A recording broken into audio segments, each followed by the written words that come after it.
বাড়ির গেটে গিয়া যখন হাত দিছেন দরজায়, আবু জাহেল তাকে দেখে সমস্ত বাড়িতে ভূমিকম্প শুরু হয়ে গেছে।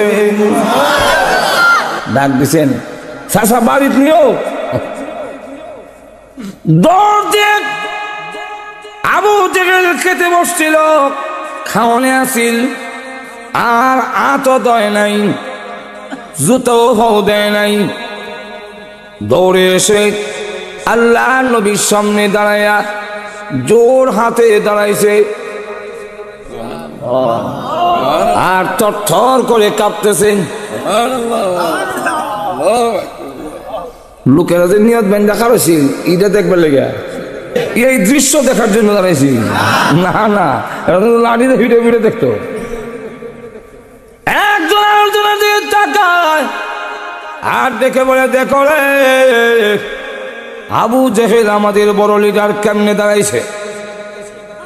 কোনদিন মূর্তির সামনে এইভাবে দাঁড়ায় না, আর এইভাবে কাঁপতে কোনোদিন দেখিনি। আমাদের সামনে আসলে বলে আব্দুল্লাহর ছেলে মুহাম্মদকে হ্যান করবে ত্যান করবে। আসলে তো তলে তলে তারা মিল আছে। আমরা মানি দীক্ষায় না বড় সর্দার, না মানলে কি আর সর্দার। চলো যাই, তারা আজকে জিজ্ঞেস আল্লাহ নবী ডাক দিয়ে বলেন, চাচা এই লোকটাকে আপনার কাছে কোনো টাকা পাবে? হ্যাঁ, দিয়ে দেন। আবু জাহেল ডাক দিয়ে বলে, হে মুহাম্মদ, তোমার ডাক শুনে দৌড়ে এসেছি, আমি তো টাকা সাথে নিয়ে আসি নাই, অনুমতি দাও, ঘর থেকে গিয়ে আনবার টাইমটা আমারে দাও।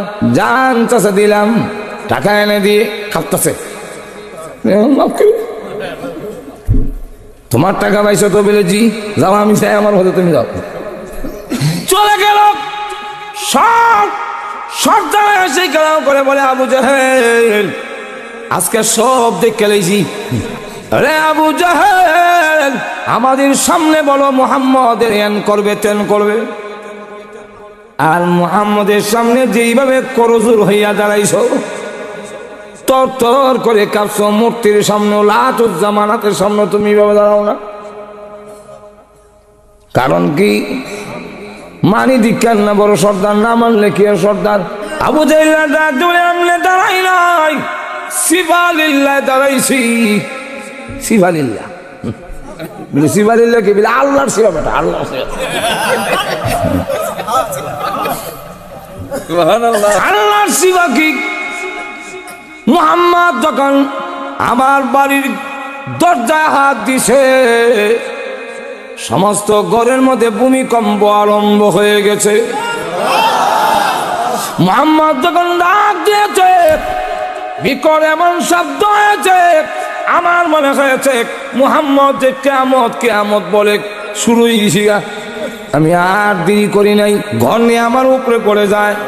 দৌড় দিলাম বের হওয়ার জন্য, কিন্তু আশ্চর্য ঘটনা যা দেখলাম, দেখি মুহাম্মদ আমার দরজার সামনে দাঁড়ানো। মুহাম্মদ আমার দরজার সামনে দাঁড়ানো।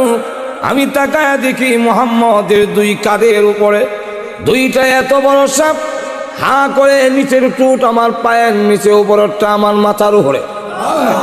জিহ্বা বের করে বলে, পয়সা দিবি না ফেরের ভিতরে আইবি? সুবহানাল্লাহ। তাড়াতাড়ি বল, ফেরের ভিতরে আইবে না টাকা দিবে? আমি যদি টাকা না দেই, সাপের পেটের ভিতরে চলে যাই, তাহলে এবার বলো তোমরা কি চাও আমি সাপের পেটে চলে যাই? না, তাহলে বেঁচে দাও। ওই যে আল্লাহ নবী কই থেকে দেখবো, এক নবীর সাপ কাদের মধ্যে সাপ হইতো, কই থেকে? নবীর কাদের মধ্যে কোনো সাপ নাই, কিন্তু আল্লাহ দেখাইছেন মুজিজা। মুজিজার ঘটনা যদি বলতে যাই, আজকের রাত্রিতে শেষ করা যাবে না। অনেক মুজিজা দিয়েছেন বিশ্ব নবীকে। নবীজিকে দেখে বলেন, ও মুহাম্মদ, আপনার দাওয়াত গ্রহণ করতে পারি, আমার মেয়েটা যদি কবর থেকে জিন্দা হয়ে কয়। আল্লাহ নবী ডাক দিয়ে বলেন, মেয়ের কবরটা দেখায় দাও। এই যে আমার মেয়ের কবর।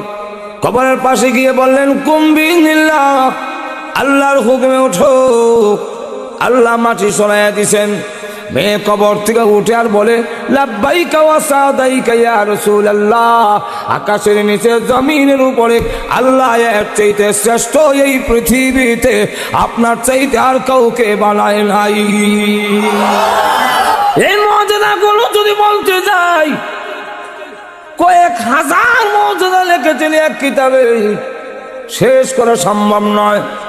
রাখলাম মুজিজা। এর